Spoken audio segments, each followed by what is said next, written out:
ঠাকুর ঘরের মধ্যে মোমবাতি জ্বলে, ভালো করে দেখবেন মোমবাতিটা জ্বলে না, মোমবাতির মাঝখানে যে সুতোটা আছে সেইটা জ্বলে, আর মোমটা গলে গলে পড়ে।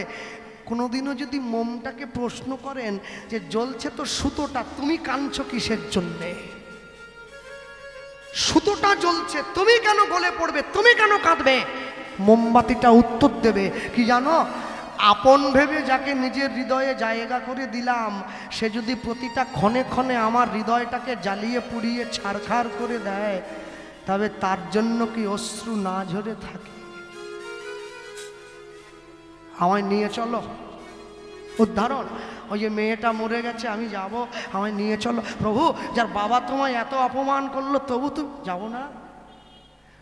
অক্রোধ পরমানন্দ নিত্যানন্দ রায় অভিমান শূন্য নিতায় নগরে বেড়ায়, অধম পতিত জীবের দ্বারে দ্বারে গিয়া হরিনাম মহামন্ত্র দিলেন অভিলাইয়া।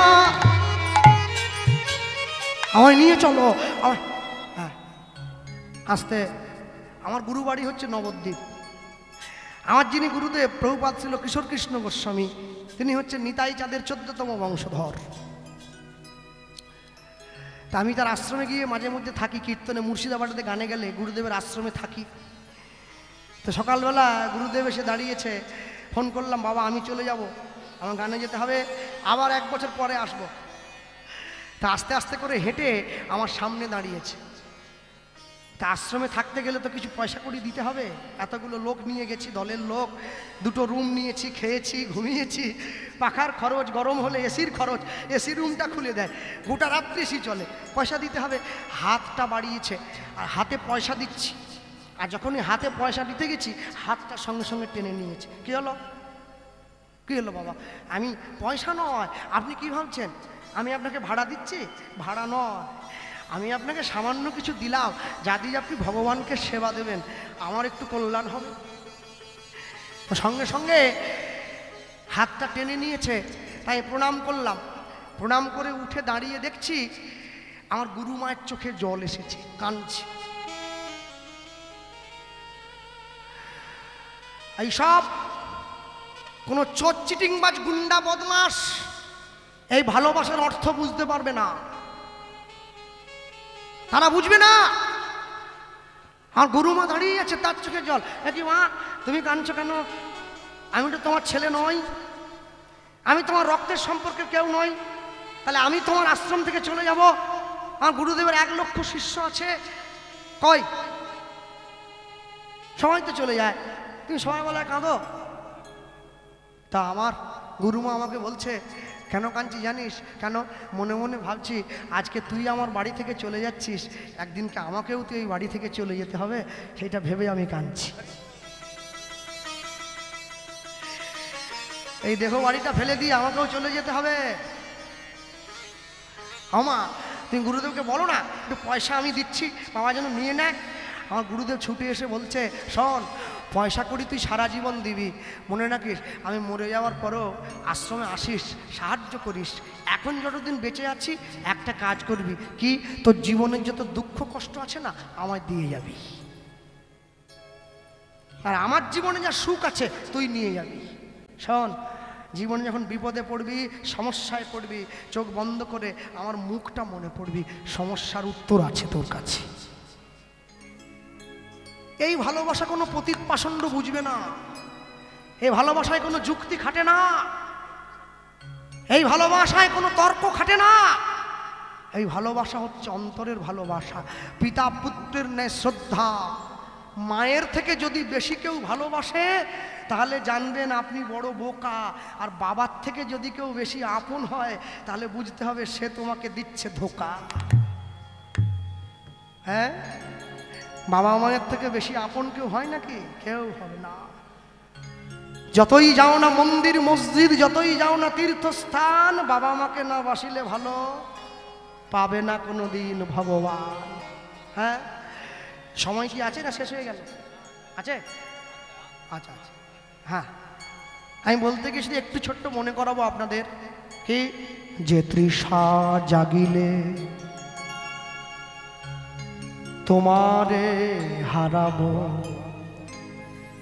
সে তৃষায় আমার জাগা না, যে ভালোবাসা তোমারে ভুলিব, সে ভালোবাসা দেখায় না। যে জ্ঞানের দীপ লুকায় তোমারে, সেই জ্ঞানের আলো জ্বালায় না। যে পড়াশুনো শিখলে আমি তোমায় ভুলে যাব, সেই পড়াশুনোর আমার দরকার নেই, আমার কোনো দরকার নেই। আমি মূর্খ থাকতে চাই, আমি মূর্খ হতে চাই, কিন্তু তোমার নাম যেন আমি না ছাড়ি। যে জ্ঞানের দীপ লুকায় তোমারে, সেই জ্ঞানের বাতি জ্বালায় না। যে বন্ধু পাইলে তোমার হারাব, সেই বন্ধুর সংসার আমায় দিও না। মনে রাখবেন, এই বাবারা বসে আছেন, দাঁড়িয়ে আছেন, আপনারা প্রত্যেক দিন চায়ের দোকানে যান, কথা বলেন, গল্প করেন, সারাদিন পরিশ্রমের পরে সন্ধ্যেবেলা একটু আড্ডা দিতে যান। আড্ডা দিতে গিয়ে যদি দেখেন কোনোদিন আপনার পাশে বসে আপনার কোনো বন্ধু আপনাকে বলছে যে ভাই বন্ধু চল না আজ একটু ভগবানের কথা আলোচনা করি, সেই বন্ধুর হাতটা শক্ত করে ধরবেন। জানবেন যেদিন আপনার শেষের দিন এসে যাবে, সবাই আপনার থেকে মুখ ফিরিয়ে নেবে, সেই বন্ধু এসে আপনার পাশে দাঁড়াবে, সেই আপনার প্রকৃত বন্ধু, সেই আপনার মনের বন্ধু, যে আপনাকে ঈশ্বরের পথে নিয়ে যায়, যে আপনাকে ভগবানের পথে নিয়ে যায়। হ্যাঁ, ইস্কনের যিনি বর্তমান সভাপতি রয়েছেন জয় পতাকা স্বামী মহারাজ, আমি যদিও সেই মতের সেই পথের নয়, কিন্তু তবু আমি শ্রদ্ধা করি তাকে। কেন জানেন? তিনি যেদিন প্রথম ভারতবর্ষে এসেছিলেন না, দমদম বিমানবন্দর এরোপ্লেন থেকে নামার সময় পায়ের চপ্পলটা খুলে কর্মচারীর হাতে দিয়ে দিয়েছেন। এত বড় মানুষ, তিনি আমেরিকার থেকে কত বড় শিক্ষিত, multi millionaire person, the well educated person, the great human being. সাংবাদিকরা এসে তার সামনে ক্যামেরা ধরে প্রশ্ন করছে, স্যার আপনি এত বড় শিক্ষিত মানুষ হয়ে ইসকনের প্রেসিডেন্ট হয়েছেন, কিন্তু জুতোটা কেন খুলে দিলেন? তিনি উত্তর দিচ্ছেন, শোনো, যে ভারতবর্ষের মাটিতে আমার চৈতন্য মহাপ্রভুর চরণের ধুলি লেগে আছে, আমি কত বড় মূর্খ, সেই ভারতবর্ষে প্রথম পা দেব তাও আবার জুতো পরে। এর শিক্ষা তো আমি শিখি নাই। জুতো খুলে মাটিতে নেমেছেন, প্রণাম করছেন ভারতবর্ষের মাটিকে, প্রণাম করছেন ভারতবর্ষের জননীগণকে। শোনো মা, তোমরা রামের জন্মদাত্রী, তোমরা কৃষ্ণের জন্মদাত্রী, তোমরা মহাপ্রভুর জন্মদাত্রী, তোমরা বিনয় বাদল দীনেশের জন্মদাত্রী, তোমরা সুভাষচন্দ্র বসুর জন্মদাত্রী। 6টা গুলি বুকে খেয়েও দেশের পতাকা মাটিতে পড়তে দেয়নি সেই মাতঙ্গিনী হাজরার দেশ ভারতবর্ষ। সেই দেশের মানুষ তোমরা। ভগবানের নিন্দা শুনো না, ভগবানের অপমান শুনো না, এতে নিজেকে ছোট করা হয়, সমাজকে ছোট করা হয়, নিজের মাতৃসত্তাকে অপমান করা হয়। ডক্টর মহানম্বত ব্রহ্মচারীকে আমেরিকার লোক প্রশ্ন করেছিল, আপনি কেমন দেশের মানুষ যে দেশের মানুষ ল্যাংটো মেয়েকে পুজো করে? হ্যাঁ, আমি আসার সময় দেখলাম মা দাঁড়িয়ে আছে আসনে। কেমন তোমরা সন্তান, মা তোমাদের সামনে ল্যাংটো হয়ে দাঁড়িয়ে আছে, তোমরা সেই মাকে পুজো করছো? এই নাকি তোমরা ভারতবাসী? মহানম্বত ব্রহ্মচারী যে উত্তর দিয়েছেন, শোনো, মায়ের অগণিত সন্তান, কোটি কোটি সন্তান, শত্রুরা বারবার ছুটে যায় সন্তানকে আক্রমণ করার জন্যে, মা সব সময় ব্যস্ত হয়ে আছে নিজের সন্তানকে রক্ষা করার জন্যে। মা যখন সন্তানকে বাঁচাবার জন্য ছুটে যায়, মায়ের পোশাকের কোনো হিসেব থাকে না। আমি কি পরে আছি, মেকআপ কত সুন্দর, আমার দেহ কত সুন্দর, এটা নয়, আগে তার সন্তানের জীবন তার কাছে দামি। মনে রাখবেন, সেই ভারতবর্ষের মানুষ আপনারা কোনোদিন ভারতবর্ষের মানুষকে ছোট হতে দেবেন না, অপমান দেবেন না, প্রতিবাদ করবেন। কেন করছো? কি জন্য করছো? কি ক্ষতি করেছে ভারতবর্ষের মানুষ? ইংরেজ যখন দেশ থেকে চলে যায়, শুধু সোনা নিয়ে গেছে 800 জাহাজ, তারপরেও আমরা বেঁচে আছি।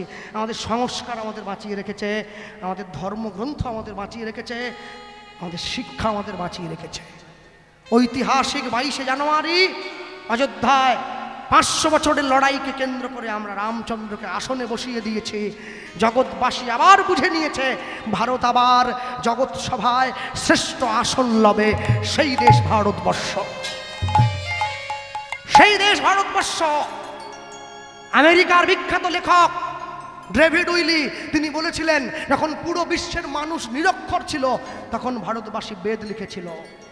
এখন সারা বিশ্বের মানুষ কাপড় পরতে জানতো না, ভারতবর্ষের মানুষ তাদের কাপড় পরা শিখিয়েছে। তোমরা সেই দেশের মানুষ। হে বঙ্গ ভাণ্ডারে বিবিধ রতন, তা সবে অবদ আমি অবহেলা করি। পরধন লোভে মত্ত করিনু ভ্রমণ, পরদেশে ভিক্ষাবৃত্তি কুক্ষণে আচরি। কাটাইনু বহুদিন সুখ পরিহরি। মনে রাখবে, তোমার ভগবানের নাম ভালো লাগে না, তুমি নিও না। ভগবানের নাম বলতে ইচ্ছে করে না, বলো না। কিন্তু ভগবানের নাম যে নেয়, তাকে তুমি অপমান করো না। ভগবান সব সইতে পারে, ভক্তের অপমান কোনোদিন সহ্য করতে পারবে না। নিতাই গৌর প্রেমানন্দ। হরি বল, হরি বল।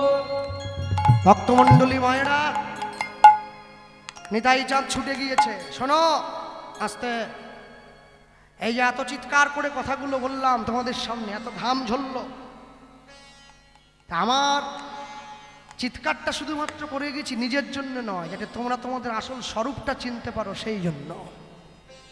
কিন্তু শুনলে হবে না, নিজের জীবনে পালনও করবে, নিজের জীবনে পালন করবে। কেন?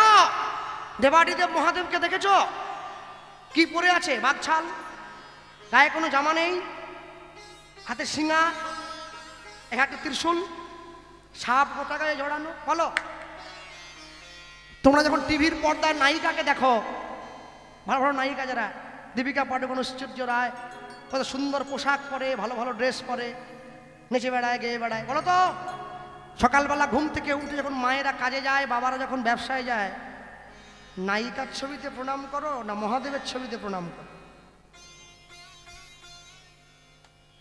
প্রণামটা মহাদেবের ছবিতে করা হয়। কেন? ভারতবর্ষের মানুষ শিক্ষা দিয়েছে গোটা জগৎকে, ভারতবর্ষের মানুষ ভোগকে ভালোবাসে না, ত্যাগকে ভালোবাসে। মহাদেব তার প্রতিচ্ছবি, ত্যাগের প্রতীক। বাঘছাল দেখলে হবে না। হ্যাঁ, আবার প্রশ্ন দিচ্ছে, বাঘছাল কি পচেনি? তা পতিত কোথাকার। হ্যাঁ, ওরে এই চোখ দিয়ে দেখিস নি, একটু এই চোখ দিয়ে দেখ। হ্যাঁ, বর্ধমানের বংশীবাবু বিরাট বড় বাড়িতে বিরাট বড় ব্যবসা বসান, সভ্য সভ্য। তাই এই চোখ দিয়ে দেখলে হবে না, এই চোখ দিয়ে দেখতে হবে, তবে তো বুঝবি। হ্যাঁ, মনে রাখবেন, কোনো কিছুর বিনিময়ে কোনো কিছুকে ত্যাগ করবেন না। হ্যাঁ, ভক্তমণ্ডলী, ভক্তিমতী মায়েরা, নিতাই চাঁদ ছুটে গিয়েছে। সূর্যদাস পণ্ডিতকে বলছে, মেয়েটার দেহটা নামাও, নামাও। সূর্যদাস, প্রভু তুমি এসেছো, আসবো না? তুমি আমায় দুঃখ দিয়েছো তো কি হয়েছে? মেরেছ কলসির কানা, তা বলে কি প্রেম দেব না? ছুটে এসেছে। কি বলছে দেখুন, আজকে নিত্যানন্দ প্রভুর জন্মদিনে আপনারা শুনলেন এই কথা। কত বড় করুণার ঠাকুর দেখুন, কি বললো জানেন? সূর্যদাস পণ্ডিতকে বলছে, সূর্যদাস, আমি যখন তোমার মেয়েকে বিয়ে করতে গিয়েছিলাম তখন ও বেঁচে ছিল, তুমি তো ওকে দাওনি আমায়, কারণ আমার তো নিজের থাকার জায়গা নেই, তোমার মেয়েকে কোথায় রাখবো, এজন্য দাওনি। মরা মেয়েটাকে নিয়ে কি করবে? কেন প্রভু, শ্মশানে পুড়িয়ে দেবো। আমি বলছিলাম কি, মরা মেয়েটার সঙ্গে আমার বিয়ে দেবে? এই হচ্ছে নিতাই চাঁদের মহিমা, এই হচ্ছে নিতাই চাঁদ। মেয়েটা বেঁচে ছিল, আমায় দিলে না, মরাটার সঙ্গে দাও না। সূর্যদাস পণ্ডিত ছুটে গিয়ে নিতাই চাঁদের চরণটা জড়িয়ে ধরে কি বলছে? গোস্বামীপাদ লিখলেন, একেলায় আসো নাই মোরে করিতে উদ্ধার, করিতে উদ্ধার, এবে উদ্ধার করিবে তুমি মোর পরিবার, মোর পরিবার। সবে মিলে তোমার চরণে দিব গড়াগড়ি, গড়াগড়ি। অন্তিমেতে যাওয়ার কালে বলবো হরি হরি, অন্তিমেতে যাওয়ার কালে বলবো হরি হরি। বেশ, মেয়েটার কাছে গিয়ে মুখের ঢাকনাটা সরিয়ে দিয়ে মেয়েটাকে বলছে, বসুধা আমার সঙ্গে কথা বলো। শোনো, তুমি যদি, আমি তোমার বাবাকে কথা দিয়েছি তোমায় বিয়ে করব, মরাকে তো বিয়ে করতে পারবো না, তোমাকে বাঁচতেই হবে। আমার বিরহে তুমি প্রাণ হারিয়েছো, হ্যাঁ বেশ, এত অভিমান আমার ওপর। কানের কাছে মুখটা নিয়ে গিয়ে নিতাই চাঁদ নিজের শ্রীবদন হতে হরিনাম দিল। কি এত বলি শোনাইল সেই মধুর হরিনাম,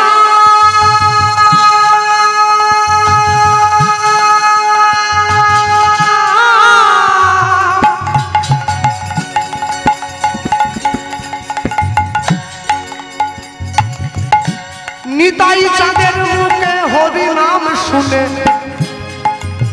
মৃত বসু সাবাইল পরা লুদ্ধনি বলি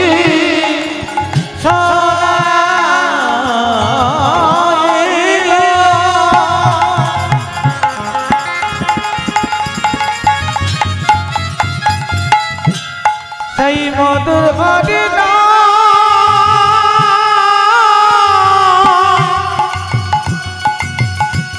নিতাই চাঁদের মুখে হরিনাম শুনে বসুধা পাইল মরা। আমার কাছে বলছে, কৃষ্ণবাবু আমার বয়স কত হলো? আরে 31। আচ্ছা ইয়ে এত চেঁচিয়ে যে গান করেন না? তাহলে হ্যাঁ বলুন, আপনার ভালোর জন্য বলছি। আচ্ছা এই সারা বছর কি গান থাকে না? কমাস? আরে 10 মাস গান থাকে, 2 মাস ছুটি থাকে। বলছিলাম কি, ওই 2 মাস ছুটি থাকে না, বর্ষাকালটা মানে ভাদ্র আশ্বিন, হ্যাঁ একটু লাউ ডাঁটা দিয়ে শিঙি মাছের ঝোল করে খাবেন। আমাকে বলছে, ভালো যুক্তি দিচ্ছে। আরে কেন? লাউ ডাঁটা দিয়ে শিঙি মাছের ঝোল খেলে না বুকের জোরটা বেড়ে যাবে, দেখবেন ফাটিয়ে গাইবেন। বাবা কি শিক্ষা দিচ্ছে, প্রণাম চরণে। এই বাঘ যখন হরিণ ধরতে ছুটিয়ে যায়, হরিণ যখন ছুটিয়ে পালায়, মা কি বাঘ যদি ধরতে না পারে কি করে বলো বলো? হরিণ কি করে এরকম করেন? হরিণ তো ঘাস খায়, বাঘ তো মাংস খায়। যারা বেশি করে করে মাংস খাচ্ছে না, সারা মরার সময় এরকম করবে। প্রাণ যেতে চাইবে কিন্তু যাবে না, আটকে থেকে যাবে। এত বলি শোনাইল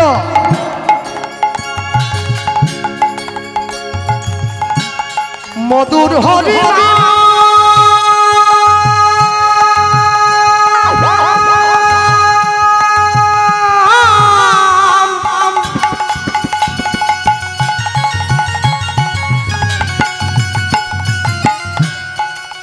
নিতাই চাঁদের মুখে হরিনাম শুনে মৃত বসুধা পাইল পরাণ। নিতাই চাঁদের মুখে হরিনাম শুনে বসুধা পাইল পরাণ। বলি মোদের বসুধা পরাণ পাইল, মোদের বসুধা পরাণ পাইল, মোদের বসুধা পরাণ পাইল, মোদের বসুধা পরাণ পাইল। আজ সবে মিলে হরি হরি বলো, বলি মোদের বসুধা পরাণ পাইল, ওগো সকলার মনে আনন্দ বাড়িল, বসুধা পরাণ পাইল। এবার প্রেমানন্দে হরি বলে, বসুধা পরাণ পাইল, প্রেমানন্দে হরি বলে, নিতাই গৌর হরি বল।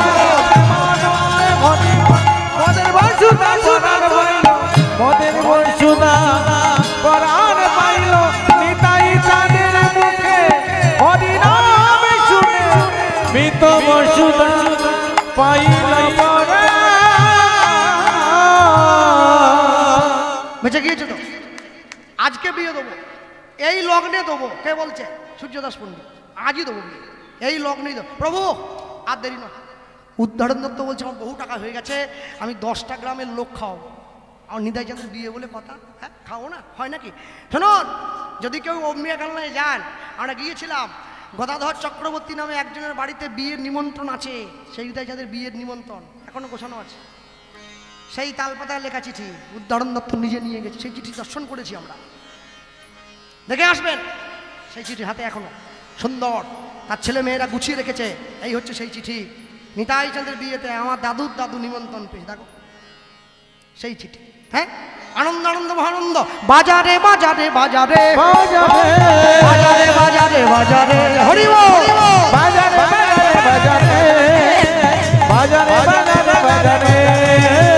বাজারে বাজারে বাজারে বাজারে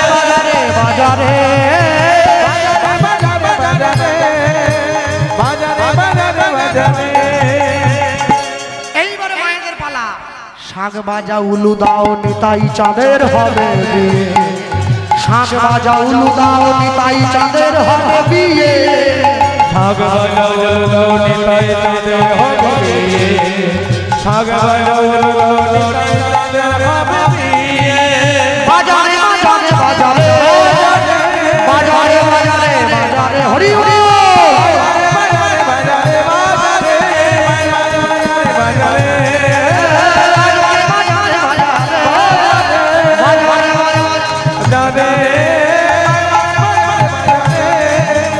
বাজারে বাজারে বাজারে সুন্দর করে নিতাই চাঁদকে জল এনে স্নান করিয়ে দিয়েছে। উদ্ধারণ দত্ত নিমন্ত্রণ পত্র লিখে নিয়ে বেরিয়ে পড়েছে। নিত্যানন্দ নিত্যানন্দ নিত্যানন্দ রায়, নিত্যানন্দ নিত্যানন্দ নিত্যানন্দ রায়, নিত্যানন্দ নিত্যানন্দ নিত্যানন্দ রায়, নিত্যানন্দ নিত্যানন্দ নিত্যানন্দ রায়। নিমন্ত্রণ করিবারে উদ্ধারণ যায়, নিমন্ত্রণ করিবারে উদ্ধারণ যায়, নিমন্ত্রণ করিবারে উদ্ধারণ যায়। নিমন্ত্রণ করিবারে উদ্ধারণ যায়।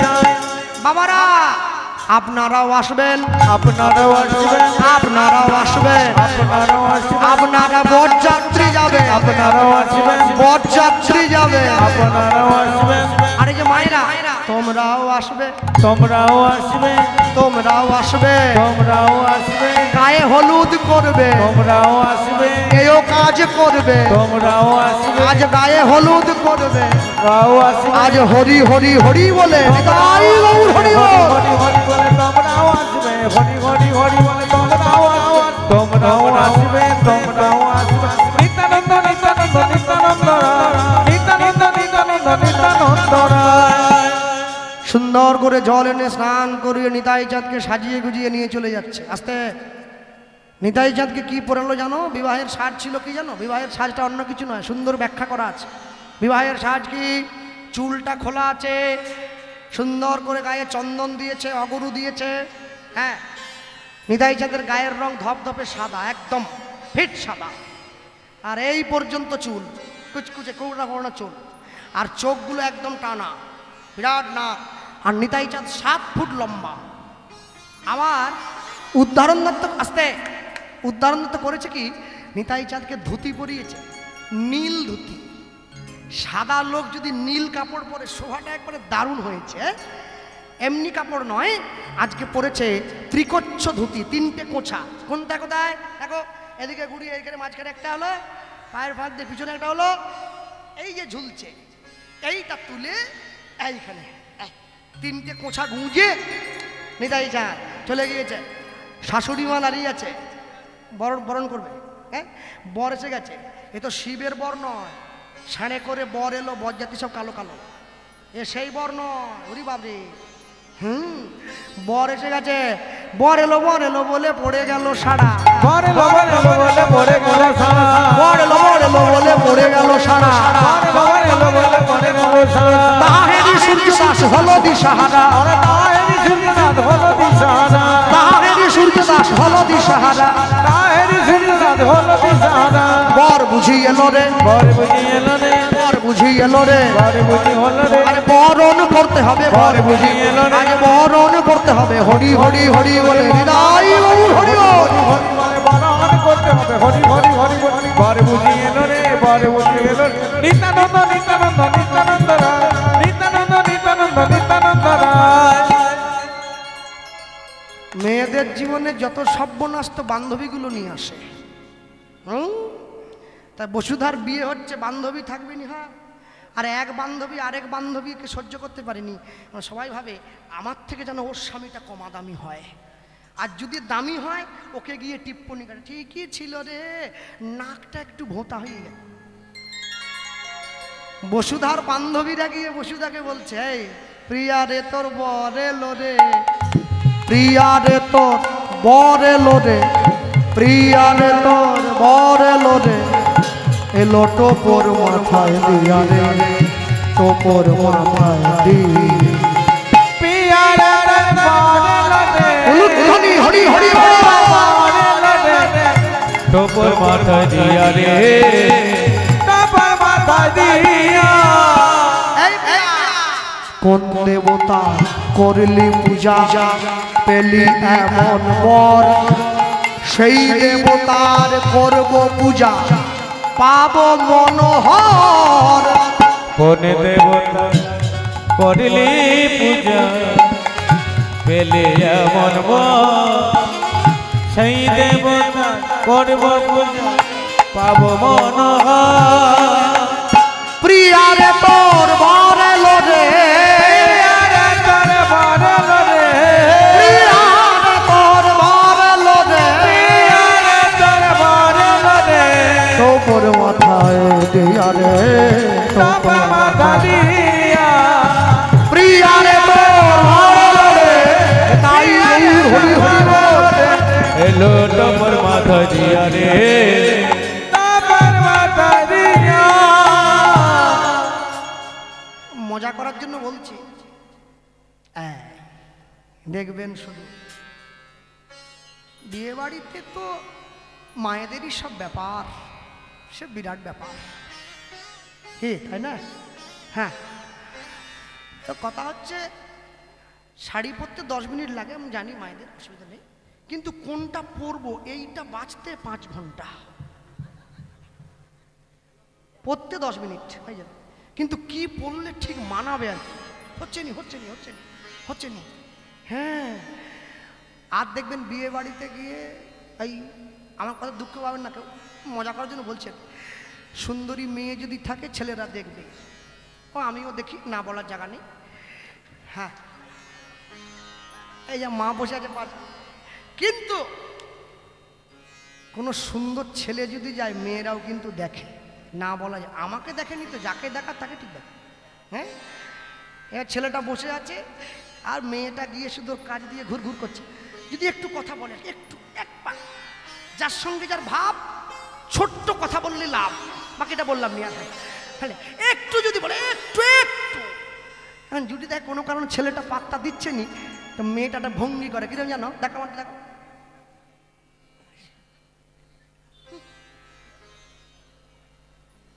বলবো নি কথা। আর যখন কোনো মেয়ে আমায় দেখে এরকম করে, আমার যে কি ভালো লাগে। নিদাই জাত বসে আছে তো, আর এইরকম জামাই যদি হয়, শাশুড়ি মায়ের বিরাট ব্যাপার। 7 ফুট লম্বা জামাই, ধপধপে সাদা, মাথা ভর্তি চুল, নলেন গুড়ের মিষ্টি একবারে, কি? আর যদি জামাই পছন্দ না হয়, চামচ দিয়ে খুঁচে মুখ কেটে দেবে একবার। জামাই দাঁড়িয়ে পড়েছে,